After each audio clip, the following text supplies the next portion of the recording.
केंद्रीय गृह मंत्री अमित शाह ने देश से नक्सलवाद की सफाई का दोहराया संकल्प। उत्तर प्रदेश में बोले, ऑपरेशन सिंदूर से भारत ने दिया आतंकवाद को कड़ा संदेश। रक्षा राज्य मंत्री संजय सेठ ने संसदीय क्षेत्र का किया भ्रमण, जन समस्याओं के समाधान पर जोर। मंत्री दीपक बिरुआ का बेहतर कार्य संस्कृति पर बल, जल्द जारी होगा हेल्पलाइन नंबर। जनजातीय बहुल गांवों के कायाकल्प के लिए बड़ी पहल, राज्य भर में धरती आबा जनजातीय ग्राम उत्कर्ष अभियान के तहत शिविर आयोजित। 30 जून तक चलेगा अभियान। और रांची में NTPC roll ball federation cup का समापन, सांसद महुआ माझी हुई शामिल। हजारीबाग में शूटिंग चैंपियनशिप संपन्न, 140 प्रतिभागियों ने दिखाया दम।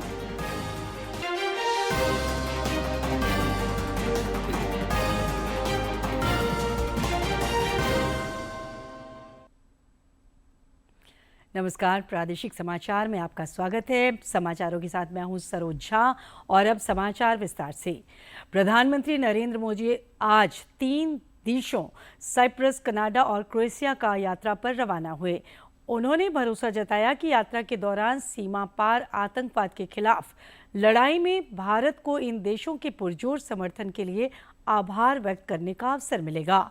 प्रधानमंत्री ने कहा कि कनाडा में G7 शिखर सम्मेलन में वैश्विक मुद्दों और ग्लोबल साउथ की प्राथमिकताओं पर विचार विमर्श होगा। 3 देशों की यात्रा पर रवाना हो गए हैं। पीएम सबसे पहले साइप्रस गणराज्य का दौरा करेंगे। 2 दशक से भी अधिक समय में किसी भारतीय प्रधानमंत्री की ये पहली साइप्रस यात्रा है। पीएम वहां राष्ट्रपति निकोस क्रिस्टोडोलाइट्स के साथ द्विपक्षीय वार्ता करेंगे। वहां से पीएम सोमवार को कनाडा जाएंगे और G7 शिखर सम्मेलन में हिस्सा लेंगे। पीएम के सम्मेलन में लगातार 6ठी भागीदारी होगी। पीएम G7 देशों सहित आमंत्रित देशों के नेताओं और वैश्विक संगठनों के शीर्ष अधिकारियों के साथ विभिन्न मुद्दों पर चर्चा करेंगे। वहां पीएम की कई द्विपक्षीय बैठकें भी होंगी। पीएम यात्रा के तीसरे चरण में 18 जून को क्रोएशिया गणराज्य पहुंचेंगे। किसी भारतीय प्रधानमंत्री का वहां का ये पहला आधिकारिक दौरा होगा। पीएम अपने समकक्ष आंद्रेस प्लेनकोविक के साथ द्विपक्षीय बैठक करेंगे। केंद्रीय गृह मंत्री अमित शाह ने देश को अगले वर्ष 31 मार्च तक नक्सलवाद से मुक्त करने का संकल्प दोहराया है। उन्होंने आज यूपी के लखनऊ में नवनियुक्त कांस्टेबलों को नियुक्ति पत्र सौंपा और देश में बेहतर कानून व्यवस्था पर बल दिया। उन्होंने अपने संबोधन में कहा कि नक्सलवाद की विचारधारा अब समाप्ति की कगार पर है और 31 मार्च 2026 तक देश को नक्सलवाद से पूर्णतः मुक्त कर दिया जाएगा। ऑपरेशन सिंदूर की सफलता की चर्चा करते हुए श्री शाह ने कहा कि इसके माध्यम से भारत ने आतंकवाद और उसके सरपरस्तों को सख्त संदेश दिया है। देश सुरक्षित हुआ है। ये देश के 11 राज्य में नक्सलवाद हुआ करता था। ये 11 साल में 11 राज्य में से नक्सलवाद अब 3 जिलों में बचा है। और मेरी बात याद रखना, 31/3/2026 को ये देश नक्सलवाद से मुक्त हो जाए। रक्षा राज्य मंत्री संजय सेठ ने आज रांची में विभिन्न कार्यक्रमों में हिस्सा लिया। उन्होंने केंद्र सरकार के सेवा और सुशासन से जुड़ी एक प्रदर्शनी का भी उद्घाटन किया। प्रेस कॉन्फ्रेंस के दौरान उन्होंने केंद्र सरकार की उपलब्धियां भी गिनाई। रांची के महानगर स्थित भाजपा कार्यालय में केंद्र सरकार की 11 वर्षों की उपलब्धियों को दर्शाने के लिए प्रदर्शनी लगाई गई है। इसका उद्घाटन रक्षा राज्य मंत्री सह सांसद संजय सेठ ने की। उन्होंने केंद्र सरकार के कार्यकाल को सेवा, सुशासन और गरीब कल्याण को समर्पित बताया। केंद्र सरकार की उपलब्धियां गिनाते हुए श्री सेठ ने कहा कि प्रधानमंत्री नरेंद्र मोदी के नेतृत्व में 11 वर्षों के दौरान देश की तकदीर और तस्वीर बदली है। उन्होंने कहा कि कश्मीर से कन्याकुमारी तक गांव, टोला और पंचायत में विकास के कार्य हुए हैं। देश की तकदीर और तस्वीर, और हम ये कह सकते हैं कि कश्मीर से कन्याकुमारी, गांव, टोला, पंचायत तक जो विकास पहुंचा, कार्यक्रम में शामिल रांची के विधायक सीपी सिंह ने भी केंद्र सरकार की 11 साल की उपलब्धियां गिनाई। उन्होंने कहा कि एक दौर था जब बिना बैंक गारंटी के किसी का खाता नहीं खुलता था, लेकिन अब 50 करोड़ से अधिक लोगों के जनधन खाते खुले हैं। 50 करोड़ से ज्यादा जनधन खाता खुले हैं। क्योंकि एक बार मैं भी पीड़ित रहा हूं कि जब बैंक में जाता था तो बिना गारंटी के खाता नहीं खोलते थे, तो गरीब आदमी क्या स्थिति होती होगी। लेकिन बिना किसी जमा की राशि के 50 करोड़ लोगों का जनधन खाता खुला है। प्रधानमंत्री नरेंद्र मोदी के कुशल नेतृत्व और निर्देशन में देश में बीते 11 वर्षों में विकास और जनकल्याण के अनेक काम हुए हैं, जो विकसित भारत के संकल्प को सिद्ध करता नजर आ रहा है। डीडी न्यूज के लिए रांची से कर्मवीर की रिपोर्ट। प्रदेश भाजपा ने राज्य सरकार को सभी मोर्चे पर विफल करार दिया है। पार्टी ने सोशल मीडिया पोस्ट में सरकार पर तीखा प्रहार करते हुए कहा कि राज्य में विकास और जनकल्याण के कार्य ठप पड़े हैं। मैया सम्मान योजना का भी लाभ आधी आबादी को नहीं मिल पा रहा है, जो महिला सशक्तिकरण के दावों की पोल खोल रहा है। राज्य में राशन वितरण और स्वास्थ्य व्यवस्था का भी बुरा हाल है।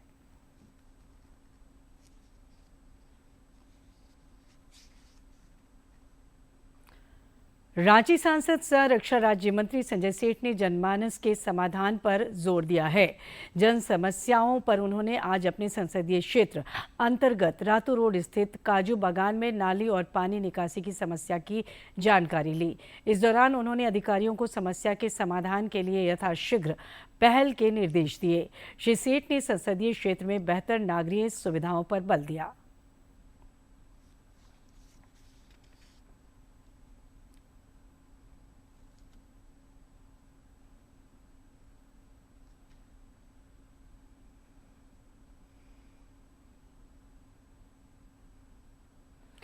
राजस्व और भूमि सुधार मंत्री दीपक बिरुआ ने विभाग में बेहतर कार्य संस्कृति पर जोर दिया है।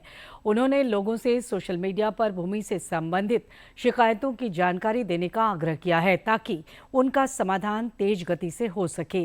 श्री बिरुआ ने कहा कि शिकायतों के समाधान के लिए वे जल्द ही एक हेल्पलाइन नंबर भी साझा करेंगे।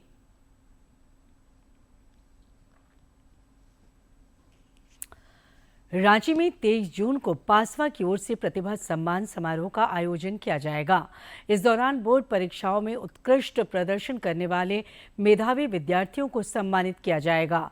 संस्था के अध्यक्ष आलोक कुमार दुबे ने बताया कि समारोह में शामिल होने वाले छात्र छात्राओं को 21 जून तक पंजीकरण कराना जरूरी होगा।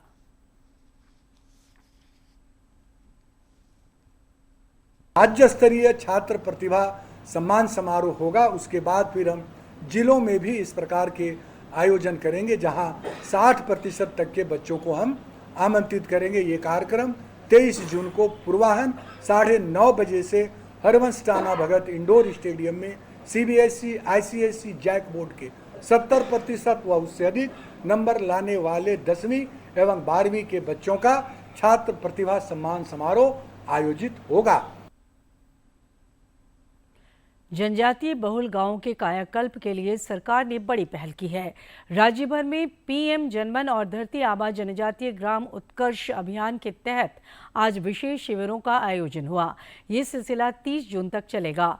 इन शिविरों के माध्यम से जनजातीय बहुल इलाकों में विकास और जनकल्याण को नया आयाम देने का प्रयास किया जा रहा है।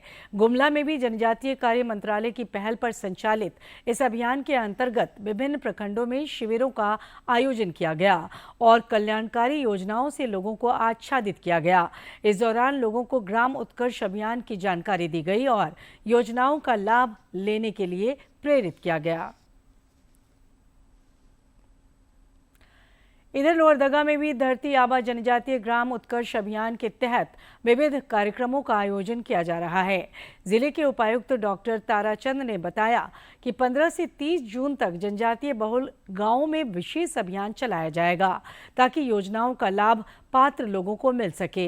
लोहरदगा जिले में अभियान के तहत कुल 205 गांवों को चिन्हित किया गया है। जनजातीय समुदायों के जीवन स्तर में सुधार लाना सरकार की प्राथमिकता है। उपायुक्त ने समाहरणालय प्रांगण से 2 जागरूक रथों को भी रवाना किया। करती हैं 22,500 गांवों में रहने वाले ऐसे 7 लाख परिवार। धनबाद समाहरणालय सभागार में जनजातीय गौरव वर्ष के मद्देनजर धरती आबा जन भागीदारी अभियान के तहत आज लाभुकों के बीच परिसंपत्तियों का वितरण किया गया। इस मौके पर ADM law and order Piyush Sinha समेत कई गणमान्य लोग मौजूद थे।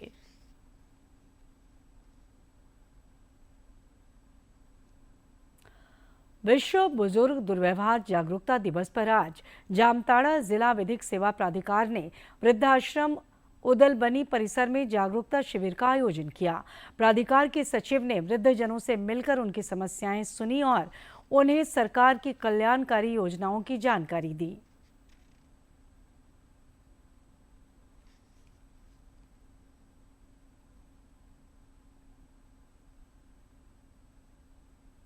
आज इसके जागरूकता अभियान DLS के माध्यम से चलाया जा रहा है, जिसमें जिला विधिक सेवा प्राधिकार जामताड़ा द्वारा जामताड़ा जिले में विभिन्न पंचायत ब्लॉक में इसका कार्यक्रम किया जा रहा है।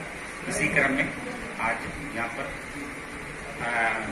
जो वृद्ध उनसे मिला गया तथा उन्हें कानूनी अधिकारों की कानूनी अधिकार के बारे में जानकारी दी गई तथा उनका जो अधिकार से जिस अधिकार से वंचित है, जैसे वृद्धा पेंशन नहीं बनना या फिर उनका मेडिकल जांच नहीं होना, ये सब जिला विधिक सेवा प्राधिकार द्वारा उन्हें मदद किया जाएगा। हजारीबाग के प्रधान जिला एवं सत्र न्यायाधीश रंजीत कुमार ने विश्व वृद्ध दुर्व्यवहार जागरूकता दिवस के अवसर पर आज ओल्ड एज होम का दौरा किया। इस दौरान उन्होंने वृद्धाश्रम में रह रहे बुजुर्गों से मुलाकात की और उनकी समस्याएं सुनकर समाधान का भरोसा दिलाया। मौके पर जिला समाज कल्याण पदाधिकारी और सदर अनुमंडल पदाधिकारी वैद्यनाथ कामती समेत कई लोग मौजूद थे।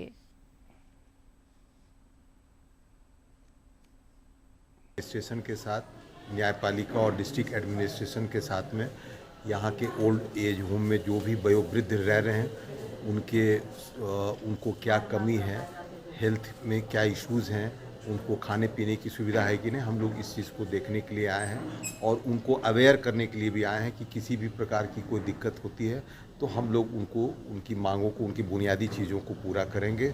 और साथ ही साथ में लीगली अगर कोई प्रॉब्लम है, उनके बच्चे के द्वारा अगर उनका संपत्ति से संबंधित कोई उनका कब्जा कर लेता है तो उनको वापस कैसे दिलाना, इस संदर्भ में भी हम लोग आगे की कार्रवाई करेंगे।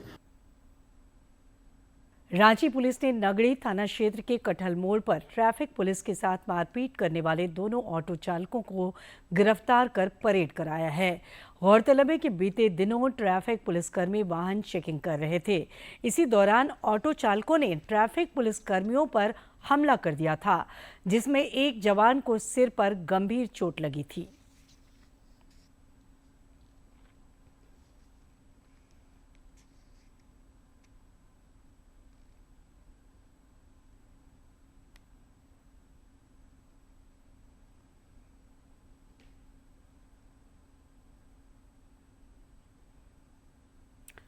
बोकारो सेल के जवाहरलाल नेहरू जैविक उद्यान में एक मादा तेंदुआ की मौत हो गई। संचार प्रमुख मणिकांत धान ने बताया कि मादा तेंदुआ कुछ दिनों से बीमार चल रही थी, जिसका इलाज 6 जून को रांची के वेटरनरी कॉलेज में भी कराया गया था। गौरतलब है कि मादा तेंदुआ का जन्म बोकारो जैविक उद्यान में ही हुआ था और उसकी मां अब भी जीवित है।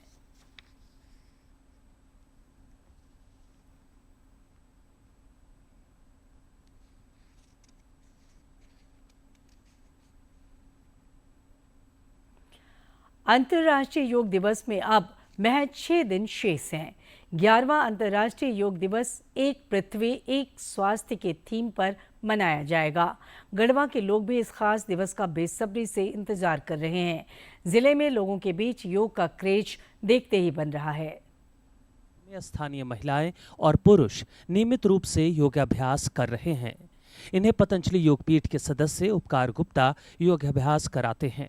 उपकार गुप्ता ने कहा कि लोग योग परंपरा से जुड़कर निरोगी तो बन ही रहे हैं, साथ ही मांसाहार का भी त्याग कर रहे हैं। कोई लोग एक गोली भी नहीं खा के अपने आप को स्वस्थ रख रहे हैं और जीने की संपूर्ण अपना जीवन शैली बदल रहे हैं, और कैसे हम निरोग रहें इसके प्रति लोग यहाँ आके सीख रहे हैं और अपना खान पान हर चीज़ अपना स्वस्थ कर रहे हैं।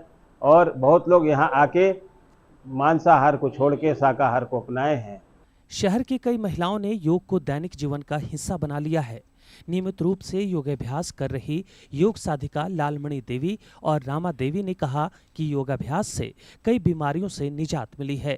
तो योगा करने से फायदा हो रहा है, हम चलने फिरने सक रहे हैं, हम पहले से अब ठीक रहता है तबीयत। हम 10 साल से योगा कर रहे हैं। हाँ, दमा ठीक बा, पहले से दर्द ठीक बा। हमार उम्र 76 साल के बाद ये भी हमार ठीक बा, उम्र अनुसार हम ढेरे ठीक ही है। वहीं व्यस्त जीवन से समय निकालकर कई पुरुषों ने भी योग साधना को दिनचर्या के हिस्सा में शामिल कर लिया है। योग साधक रामदास साहू और योगेंद्र सोनी की माने तो लखनऊ के बड़े अस्पताल से इलाज कराने के बाद भी फैटी लीवर और आंख संबंधी परेशानियां दूर नहीं हुई, लेकिन नियमित योगाभ्यास से बीमारियों से मुक्ति मिली है। जो चश्मा लगाते आँख का चश्मा उतर गया, महीन से महीन अक्षर भी हम पढ़ लेते हैं। फिर इधर जो है उम्र भी 80 हो गया, वजन भी करीब करीब हम समझते हैं कि 8-9 किलो कम हो गया। योग से बहुत तरह के लाभ हो रहा है, हमको खुद लाभ हुआ है। जो मेरा पीड़ा था, शरीर में जो तकलीफ था, जो दवा से नहीं हुआ वो योग से हुआ। भारत में योग केवल एक उपचार का ही माध्यम नहीं, बल्कि इसे भारतीय चिकित्सा परंपरा भी माना जाता है। योग के माध्यम से न सिर्फ मन, मस्तिष्क और स्वास्थ्य लाभ होता है, बल्कि नियमित योगाभ्यास से सकारात्मक ऊर्जा का भी संचार होता है। डीडी न्यूज के लिए गढ़वा से विजेंद्र तिवारी की रिपोर्ट। उत्तराखंड में आज सुबह केदारनाथ क्षेत्र के गौरीकुंड खर्क के पहाड़ी क्षेत्र में हेलीकॉप्टर दुर्घटनाग्रस्त हो गया, जिसमें सवार सभी 7 लोगों की मौत हो गई। हादसे के बाद मुख्यमंत्री पुष्कर सिंह धामी ने आला अधिकारियों के साथ बैठक कर हेलीकॉप्टर सेवाएं 2 दिन के लिए स्थगित करने का आदेश दिया है। उन्होंने घटना पर संवेदना व्यक्त की और कहा कि यात्रियों की सुरक्षा सर्वोच्च प्राथमिकता है। गौरीकुंड खर्क की पहाड़ियों में एक हेलीकॉप्टर हादसे का शिकार हो गया, जिसमें हेलीकॉप्टर में सवार तमाम 7 लोगों की मौत हो गई। आज सुबह 5:30 बजे गुप्तकाशी स्थित आर्यन हेली एविएशन का हेलीकॉप्टर 6 यात्रियों को लेकर केदारनाथ से गुप्तकाशी के लिए निकला था। गौरीकुंड से लगभग 5 किलोमीटर ऊपर गौरी माई खर्क नामक स्थान में यह हेलीकॉप्टर क्रैश हो गया। जिला पर्यटन अधिकारी रुद्रप्रयाग राहुल चौबे ने कहा कि एसडीआरएफ की टीम मौके पर पहुंच गई है, सभी शवों को बरामद कर लिया गया है। प्राप्त जानकारी के मुताबिक हेलीकॉप्टर में महाराष्ट्र के श्रद्धा राजकुमार जायसवाल और एक बच्चा काशी, गुजरात के राजकुमार सुरेश जायसवाल, उत्तराखंड के विक्रम, उत्तर प्रदेश की विनोद देवी और तुष्टि सिंह और पायलट कैप्टन राजवीर सिंह चौहान थे। हेलीकॉप्टर के क्रैश होने का कारण खराब मौसम बताया जा रहा है। 4 धाम में अगले आदेश तक हेलीकॉप्टर सेवा पर रोक लगा दी गई है। एहतियातन उपाय के तौर पर डीजीसीए ने पहले ही 4 धाम के लिए हेलीकॉप्टर संचालन की आवृत्ति कम कर दी है, फ्रीक्वेंसी कम कर दी है, निगरानी बढ़ा दी गई है और आगे की कार्रवाई के लिए संचालन की समीक्षा भी की जा रही है। डीजीसीए ने कहा है कि दुर्घटना की जांच एएआईबी द्वारा ही की जाएगी। उत्तराखंड में के मुख्यमंत्री पुष्कर सिंह धामी ने हेलीकॉप्टर हादसे के बाद मुख्यमंत्री आवास से वरिष्ठ अधिकारियों के साथ वर्चुअली उच्च स्तरीय बैठक की। उच्च स्तरीय बैठक में राज्य के मुख्य सचिव, आपदा प्रबंधन सचिव, यूसीएडीए के सीईओ, गढ़वाल कमिश्नर और अन्य वरिष्ठ अधिकारी मौजूद थे। और अब कुछ खबर राज्य के विभिन्न जिलों से फटाफट अंदाज में।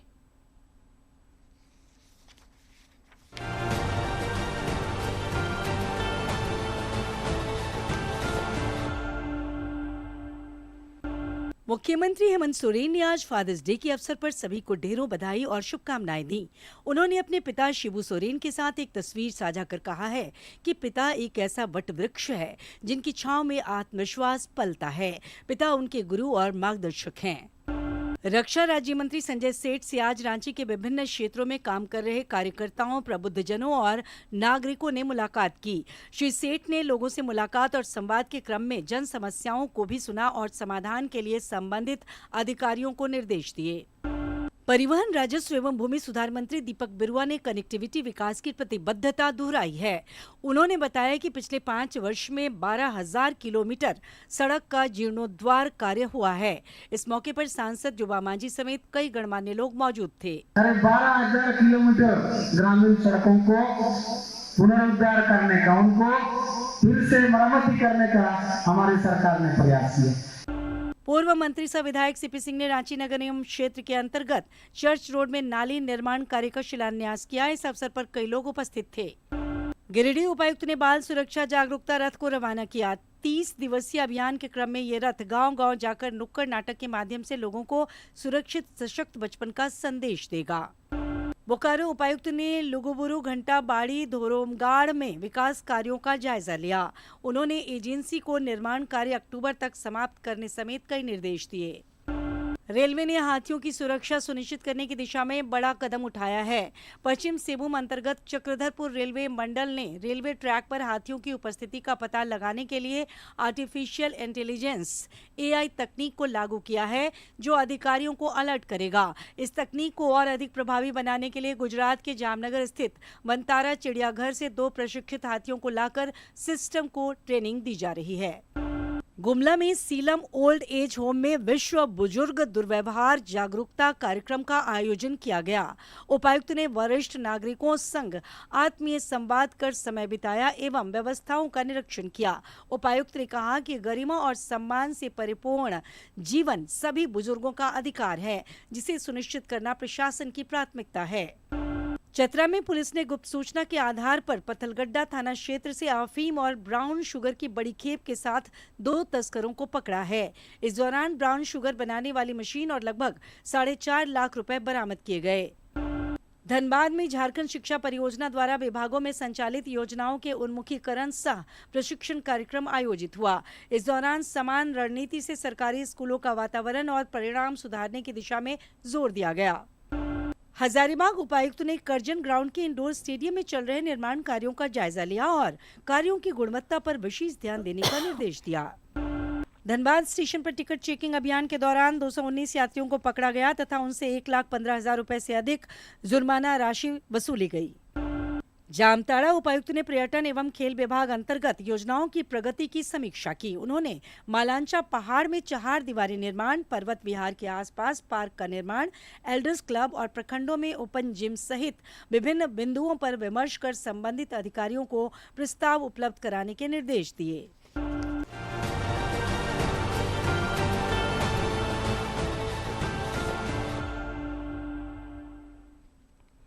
और अब मौसम। राज्य में 17 और 18 जून को जहां कुछ इलाकों में बहुत भारी बारिश की संभावना जताई गई है, वहीं 20 जून तक कई इलाकों में भारी बारिश का अलर्ट भी जारी किया गया है। अगले 3 दिनों के दौरान तापमान में 3 से 4 डिग्री सेल्सियस तक की गिरावट हो सकती है। राज्य में 3-4 दिनों के अंदर मानसून के भी दस्तक देने की उम्मीद है। फिलहाल अधिकांश जिलों में न्यूनतम और अधिकतम तापमान सामान्य के आसपास चल रहा है।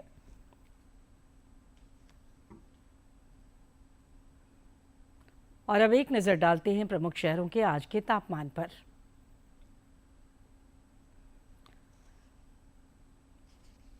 राजधानी रांची का अधिकतम तापमान 35.2 और न्यूनतम 25.2 डिग्री सेल्सियस रिकॉर्ड किया गया। जमशेदपुर का अधिकतम तापमान 35.4 और न्यूनतम 27.4 तथा डाल्टनगंज का अधिकतम तापमान 39 और न्यूनतम तापमान 30.5 डिग्री सेल्सियस रिकॉर्ड किया गया।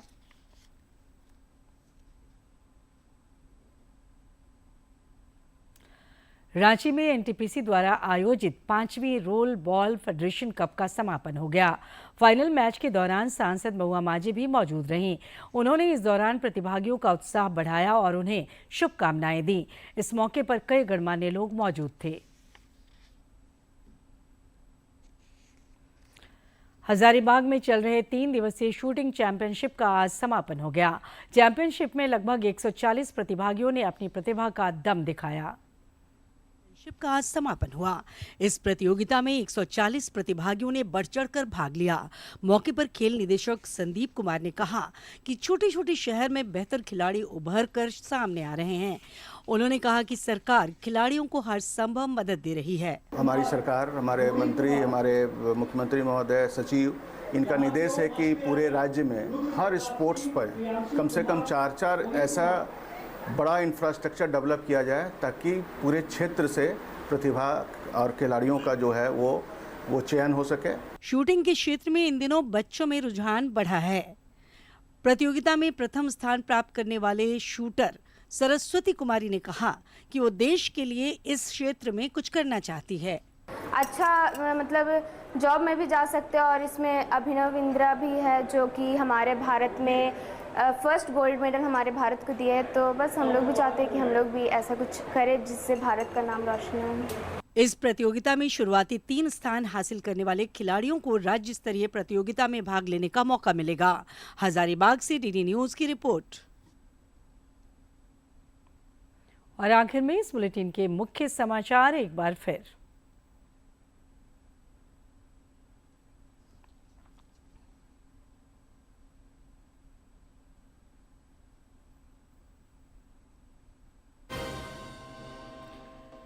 केंद्रीय गृह मंत्री अमित शाह ने देश से नक्सलवाद की सफाई का दोहराया संकल्प। उत्तर प्रदेश में बोले, ऑपरेशन सिंदूर से भारत ने दिया आतंकवाद को कड़ा संदेश। रक्षा राज्य मंत्री संजय सेठ ने संसदीय क्षेत्र का किया भ्रमण, जन समस्याओं के समाधान पर जोर। मंत्री दीपक बिरुआ का बेहतर कार्य संस्कृति पर बल, जल्द जारी होगा हेल्पलाइन नंबर।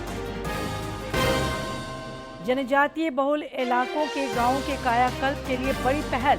राज्य भर में धरती आबा जनजातीय ग्राम उत्कर्ष अभियान के तहत शिविर आयोजित, 30 जून तक चलेगा अभियान। और रांची में NTPC role ball federation cup का समापन, सांसद महुआ माझी हुई शामिल। हजारीबाग में शूटिंग चैंपियनशिप संपन्न, 140 प्रतिभागियों ने दिखाया दम।